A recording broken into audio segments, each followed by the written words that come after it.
Tu écoutes la chaîne officielle de Spiritéo, le podcast qui t'aide à te reconnecter à toi-même et à l'univers. Nous sommes là pour te guider, t'apporter des réponses grâce à l'astrologie, la cartomancie, la numérologie, la voyance ou encore la médiumnité. Nous t'accompagnons à avancer avec plus de clarté et de sérénité.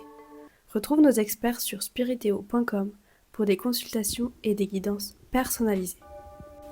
Maintenant, je t'invite à prendre un instant pour toi. Installe-toi confortablement et laisse-toi guider.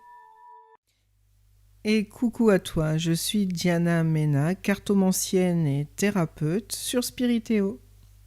Et je suis très heureuse de t'accueillir aujourd'hui pour un épisode un peu particulier. On va parler d'un mot qui fait souvent peur ou qui dérange, la solitude. Pourtant, tu vas voir, loin d'être une punition ou un vide, la solitude peut devenir un véritable chemin sacré, un retour profond vers soi. Alors si tu traverses un moment de solitude, choisi ou subi, si tu te sens un peu à part, ou si tu as besoin de remettre du sens dans ce silence autour de toi, cet épisode est pour toi. Prends un temps pour t'installer, respirer et recevoir. On va commencer.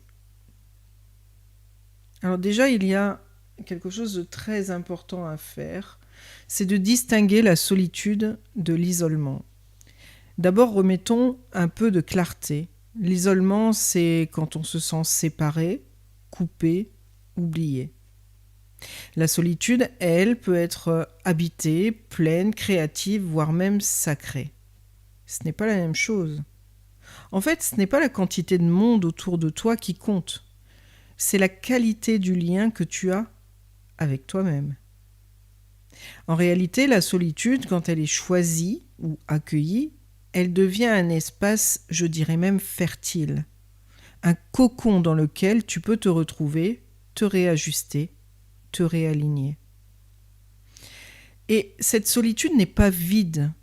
Elle est une rencontre, une invitation à écouter ce que le bruit du monde empêche souvent d'entendre, ta propre voix intérieure. Alors c'est vrai que le mot solitude peut faire peur et on vit dans une société qui valorise l'activité, les interactions, la performance. Tout ce brouhaha mental, tout ce brouhaha, cette emprise de choses à faire, d'être tout le temps dans le faire, ça devient réellement quelque chose d'empoisonnant et d'emprisonnant. Être seul parfois, ça peut être vu comme un échec, comme un air de pas assez ceci, pas assez cela. Alors forcément, quand le silence arrive, eh bien il réveille certaines blessures d'abandon, des peurs de ne pas être aimé, ou alors ce sentiment de vide qu'on a parfois tenté de combler à l'extérieur. Tu sais, ce vide apparent qui est en réalité comme un seuil. Si tu oses le traverser avec douceur, tu y trouves une profondeur, une richesse, une vérité que personne d'autre ne peut t'apporter. Ce qui fait peur, ce n'est pas la solitude, c'est ce qu'elle met en lumière. Et une fois que c'est accueilli, tu commences à goûter à une vraie paix. Et la solitude peut même te transformer. Quand tu t'autorises à rester un peu plus longtemps dans cet espace silencieux, quand tu ne cherches plus à fuir la solitude mais à l'habiter, alors quelque chose se réveille en toi. Bon, d'accord, ce n'est pas toujours confortable et parfois tu ressens un creux, un flottement, comme quelque chose qui manque. Mais peu à peu, tu découvres que ce creux est un passage. Et au-delà de ce passage, il y a toi. Toi dans ta vérité, toi dans ta profondeur. Je te partage ici 3 piliers de cette transformation intérieure. Une écoute plus fine de toi. Dans le silence, tu n'as plus à répondre aux attentes de qui que ce soit. Tu n'as plus à porter de masque. Tu n'as plus à t'ajuster sans cesse aux autres. Tu peux te poser enfin et écouter. Et là, tu te rends compte de pas mal de choses qui jusque-là étaient passées vraiment comme inaperçue. Tu remarques que ton corps peut s'exprimer. Tu entends les besoins qui étaient étouffés, comme par exemple, un exemple tout bête, les besoins de repos, les besoins de ralentir, les besoins de tendresse. Tu vois, ces choses-là qui en fait ne sont écoutées que quand ils sont poussés à leur extrême. Tu te reconnectes aussi avec des élans que tu avais mis de côté. Créer, écrire, danser, rêver, enfin bref, toute ta créativité. Et surtout, tu te rappelles que tu n'es pas obligé de plaire pour exister.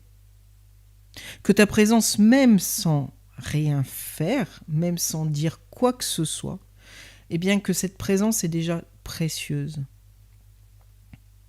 Alors c'est pas toujours simple, bien sûr, parce que parfois ce qu'on découvre, ce sont des blessures, des manques, des émotions enfouies. Mais les voir, c'est le début de la guérison. La solitude permet l'honnêteté avec soi. Et ça, c'est un vrai cadeau. Pas un cadeau facile, mais c'est un vrai cadeau. D'ailleurs, la solitude t'amène également une clarté intérieure. Une autre chose qui se révèle dans la solitude, c'est réellement cette clarté. Quand tu t'extrais du bruit, des injonctions, des sollicitations, tu sais, de cette vitesse Internet que l'on a tous adoptée. Avant, quand on posait une question, eh bien, il fallait prendre son temps, en fait, pour obtenir la réponse. Tu posais pas une question comme ça et que tu avais la réponse dans les 2 secondes. Non, pas du tout. En fait, avant, quand tu posais une question, eh bien, il fallait aller chercher dans un livre ou aller chercher la réponse auprès de personnes sachantes. Mais tu n'avais pas comme ça Internet qui te répondait dans la seconde et qui d'ailleurs crée que des spécialistes en tout genre dans tous les domaines. Bref, ceci étant une parenthèse, et qui d'ailleurs met une pression incroyable à tout le monde. Tout le monde doit tout savoir sur tout. Et bien souvent, on fait des choix. Souvent, en fait, en t'extrayant du bruit, des injonctions, des sollicitations, eh bien, tu peux entendre ce que tu veux vraiment. Et ces choix, eh bien, ils sont souvent faits parce que tu as peur d'être seul. On reste dans une relation qui ne nous nourrit plus, on accepte un job qui nous épuise, on dit oui alors qu'on pense non. Alors ça crée même d'autres problèmes que je pourrais développer par ailleurs. Mais dans l'espace de solitude, ces fausses strates tombent. Tu retrouves ta boussole intérieure, tu n'agis plus par manque, mais par alignement. Tu apprends à te poser les bonnes questions. Est-ce que c'est juste pour moi ? Est-ce qu'en faisant cela, je me respecte ? Est-ce que ça me ressemble ? Et petit à petit, tu deviens plus vrai, plus libre. Tu ne cours plus après l'extérieur parce que tu te tiens avec toi-même. Et tu vois, même je te dirais que dans le choix d'une personne pour accompagner ta vie, un compagnon de vie, eh bien, le considérer un peu comme la cerise sur le gâteau est certainement la meilleure des positions à avoir. La personne n'est pas une part du gâteau. Non, ce n'est pas ta moitié. Non. Cette personne est une cerise sur le gâteau. C'est-à-dire que toi-même, toute seule, ou tout seul, tu es le gâteau. C'est-à-dire qu'avec ou sans cette cerise, tu restes un super gâteau. Alors, je ne sais pas si tu touches du doigt un petit peu la profondeur de ce que je suis en train de te dire, parce que j'espère que le gâteau n'a pas fait que tu as foncé à la cuisine chercher un bout de gâteau. Mais réellement, dans la profondeur de la chose, c'est vraiment de te dire que tu es complet ou complète seul. Et que nul n'est besoin d'artifice pour que tu sois toi-même. D'ailleurs, la solitude aide à la reliance au sacré. C'est une autre dimension, plus subtile, plus vaste, mais dans la solitude, tu te reconnectes à l'invisible. Quand le monde se tait, le cœur s'ouvre. Tu sens que tu n'es plus seul dans ton silence. Il y a une présence, une lumière, quelque chose de plus grand que toi, qui t'enveloppe, te parle doucement. Et tant que tu n'en as pas fait l'expérience, tu ne peux même pas envisager son existence. Alors tu peux l'appeler comme tu veux, hein. L'univers, la source, tes guides, ta conscience supérieure, peu importe le nom. Ce qui compte, c'est ce lien intime, profond et mystérieux. Et ce lien se renforce quand tu oses rester dans l'espace nu de la solitude. Pas pour fuir le monde, mais pour revenir au centre. Ce fameux centre, ce fameux alignement dont on entend parler quand même beaucoup ces derniers temps. C'est cette part de toi qui sait, cette sagesse intérieure qui n'a besoin de rien, juste d'être écoutée. Tu vois, la solitude n'est pas un enfermement, c'est une ouverture, un sanctuaire, un lieu sacré où ta propre lumière peut enfin briller, sans filtre. Alors je vais te donner quelques clés pour apprivoiser en quelque sorte cette solitude. La solitude peut être un terrain de transformation. Parfois elle pique, elle gratte, elle effraie. Alors pour t'aider à l'apprivoiser doucement, je te propose ici quelques clés simples et puissantes que tu peux adapter à ton rythme, à ton quotidien. Il ne s'agit pas de remplir ce vide, mais plutôt d'en faire un espace vivant, sacré, nourrissant. Un lieu où tu peux revenir à toi, te sentir bien avec toi-même. Ce que je te propose, c'est de créer un rituel avec toi-même. Choisis un moment dans ta journée, même un moment court, pour te retrouver. Pas pour le faire, mais bien pour être dans l'être. Tu peux très bien choisir de prendre un thé en silence avec une musique douce ou même sans musique. Tu peux choisir d'allumer une bougie, rien que pour toi.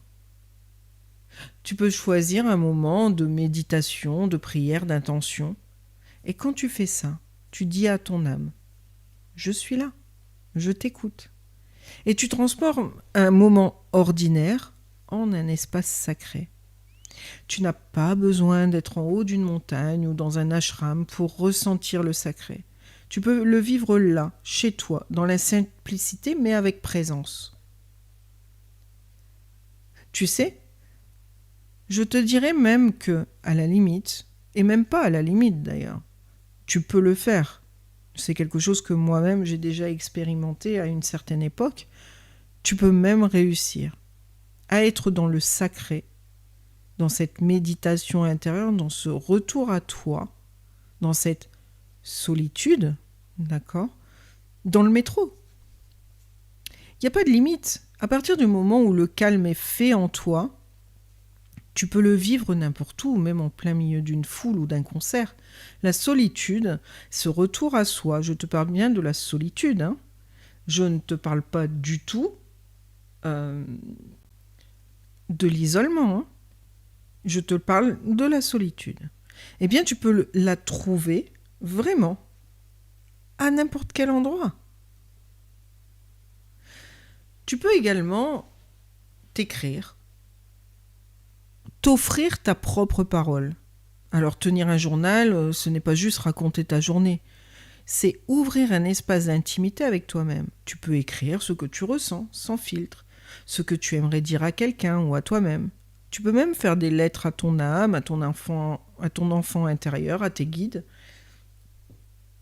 Des mots de gratitude, des prises de conscience, des vœux.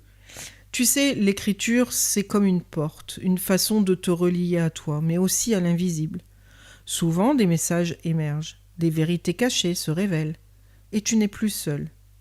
Tu dialogues avec ton essence même. Et même si tu n'écris que 3 lignes, c'est déjà une offrande. C'est comme un fil que tu tires pour ramener plus de clarté, de douceur et de sens. Aussi, tu peux te relier à la nature. Quand tu vis un moment de solitude, la nature devient une alliée précieuse. Elle ne parle pas, mais elle réconforte. Elle ne juge pas, mais elle accueille. Alors prends le temps de marcher lentement. Pose ta main sur un arbre.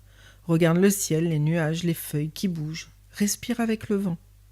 La nature te rappelle que tu fais partie du vivant et que dans chaque cycle, solitude, vide, silence, il y a un mouvement naturel.